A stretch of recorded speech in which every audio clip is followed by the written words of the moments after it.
చదువుకునే వైద్యం చదువు అందే పరిస్థితి లేకుండా చేశారు. ఇవన్నీ చాలా విషయాలు అనేక విషయాలుగా మా ప్రతిపక్ష నాయకులు మాట్లాడుతూ ఉన్నారు. గౌరవ మాజీ ముఖ్యమంత్రి వారు ఎందుకు చెప్తున్నామంటే ఇవాళ ఇంకా తీసుకుంటే ఇవాళ మరి అనేక సందర్భాల్లో సంతోషం. మేమందరం కూడా ఆనాడు మా ఆయనలో మరి ఈ ప్రాంతానికి అంతర్జాతీయ విమానాశ్రయం రావాలి అని చెప్పి ఆనాడు అవేర్నెస్ కృషి చేసి ప్రతి రైతాంగాన్ని ఒప్పించి అనేక సందర్భాల్లో మీకు చెప్పాం. ఇవాళ మరి పక్కనే పూర్తి జిల్లాలోనే ఉంటున్న కేంద్ర మంత్రులు అనేక సందర్భాల్లో వారు వచ్చి పర్యవేక్షిస్తున్నారు. అయ్యా మీ ద్వారా పత్రికల ద్వారా సమాధానం తెలియజేయాలనుకుంటున్నాను. మీరు ఏదైతే పర్యవేక్షిస్తున్న పనులు ఎలాంటి సంస్థ వారు చేస్తుంది, వారు ప్రైవేట్ సంస్థ వారు నిర్దిష్ట వ్యవధిలో నిర్దిష్ట టైంలో వారు మీరు పర్యవేక్షించినా పర్యవేక్షించకపోయినా వారు ఆ కార్యక్రమాన్ని పూర్తి చేసినంత వారి బాధ్యత. వారి ఇన్సెంటివ్స్ తీసుకుంటారు.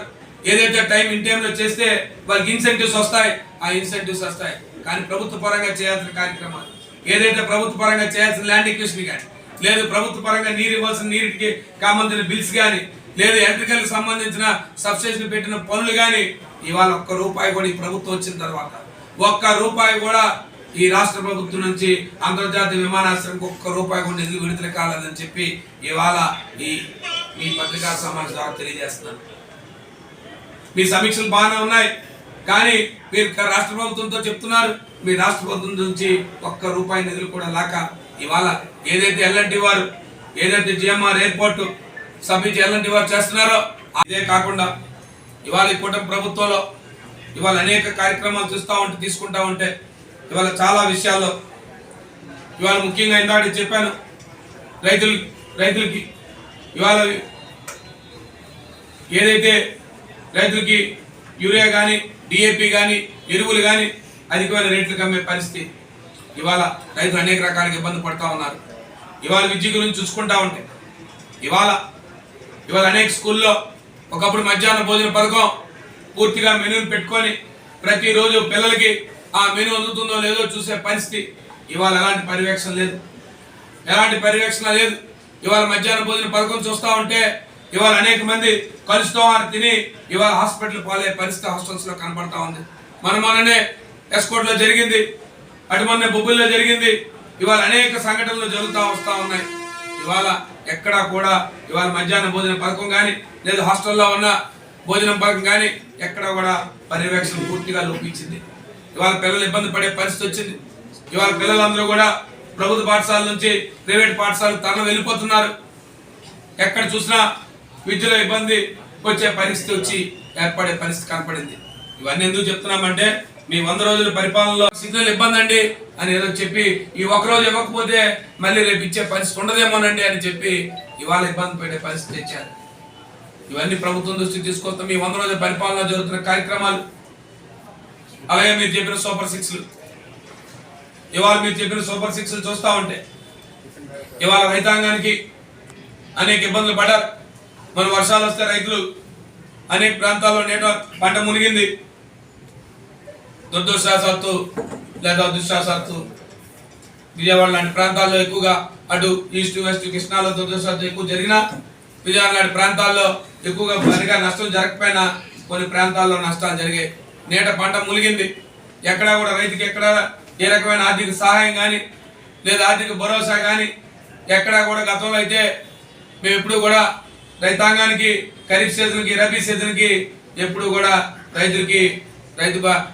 ప్రతి రైతుకి కూడా డబ్బు ఇచ్చే కార్యక్రమం జరిగేది.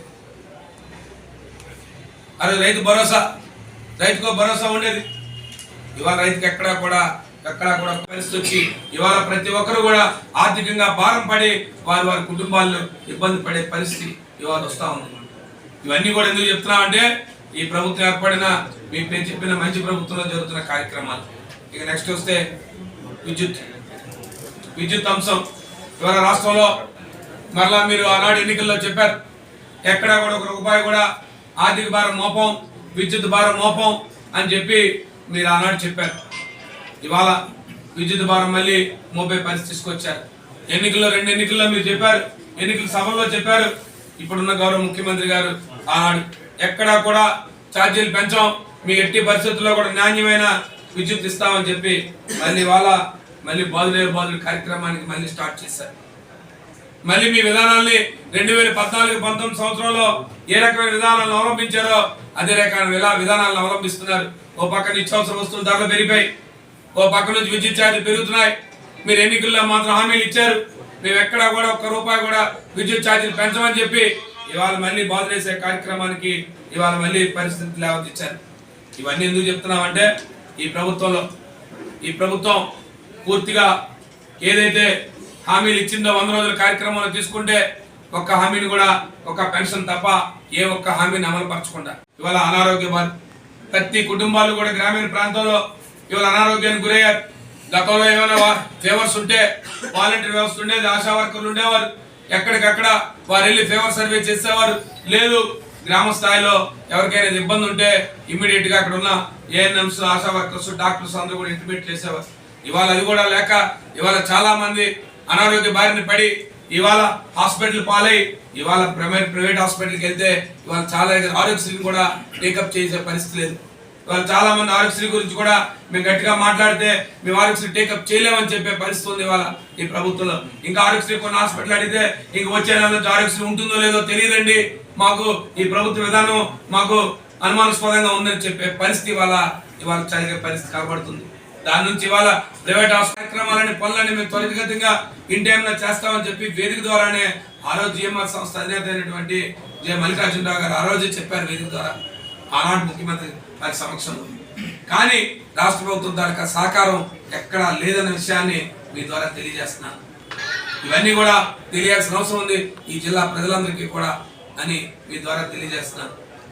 కాబట్టి ఈ ప్రభుత్వం ఏదైతే 100 రోజుల పరిపాలన మంచి ప్రభుత్వం చెప్తుందో ఇది మంచి ప్రభుత్వం కాదు, పూర్తిగా విఫలమైన ప్రభుత్వం.